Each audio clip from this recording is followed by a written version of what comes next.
G'day again and welcome to ProForm and NordicTrack Treadmill troubleshooting. This is part one in a series that we're going to make. This one focuses on incline problems. So we're going to have a look at most of the incline problems and how you can fix them. So hopefully by the end of this video, you'll have worked out how to diagnose what the problem with your treadmill is. In the first part of this video, we'll quickly focus on what actually is going on down here in regards to the incline. So here we've got the incline motor or elevation motor, and here we've got the control board.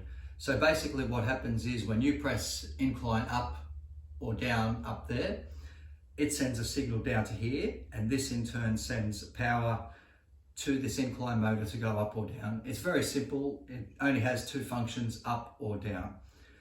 First thing we're going to have a look at is how it all happens, and we're going to actually listen to the treadmill. And it sounds a bit silly, but listening to the treadmill and knowing the sounds that it makes will go a long way in helping you diagnose what's wrong with the incline. So a bit more of a close-up on this, and basically you can see on the incline motor there's a little fan, and on this control board here, it might be a bit hard to see from there, but there is two little black boxes just there. Now they are the incline relays, and they are what switches the incline motor off and on when it gets the signal from up top.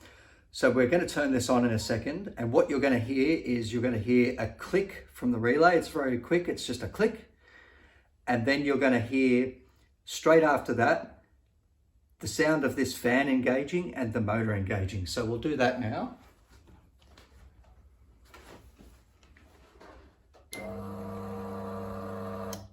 So if you can hear that click, and you'll see that light go on there, that's saying that it's getting a signal and it's working. So there's a few things happening here. One, you can see the fan moving and you can hear it. You can hear the incline motor going up or down, and you can hear the clicking from the relays to get the signal. So now you know what sounds it makes. It makes it a lot easier to diagnose straight away if your incline is not working. You now know that if you hear the click, that means that it's getting the signal from up the top down to here, and the board is getting the signal and sending it on to the incline motor. If you are not hearing a click, but you're seeing the light go on the board, you know that it's getting the signal, but the board can't actually do anything with it, which means that the controller is faulty. So you need to replace that. The next thing in our diagnosis is basically the incline motor itself. If all functions are working, and this part here, you can hear it humming and you can hear the fan go and you can hear it trying, but it's not moving, your next bet is these two little bolts. I'll show you a little close-up of that. So there's a nut and bolt here, which holds the top of the incline motor in place. What happens is they sometimes lock up on each other, which means then the incline motor can't actually move because this bolt is too tight and it's stopping it from moving. So you'll hear everything working as it should, but the incline motor itself physically can't move because it's stuck in place. The quick and easy way to fix this, and obviously make sure you've got the power turned off when you do it, just a shifter on each side here, and just loosen the nut off so that you've got a bit of free play there. Try it again and that should work.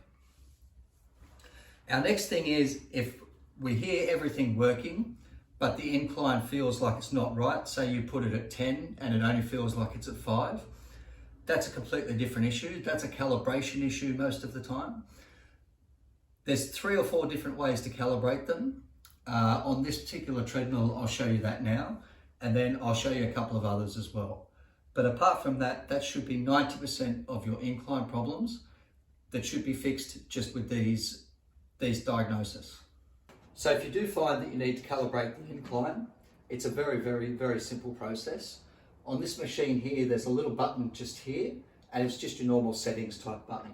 Press the settings button like that, and you'll see it comes up with MET. And this is where you can change from metric to standard, which is your kilometers or miles. Once you get to that, simply press stop to get to the next one, stop again. And when you get to CAL, that stands for calibrate, simply hit the incline up or down button and it will start to calibrate.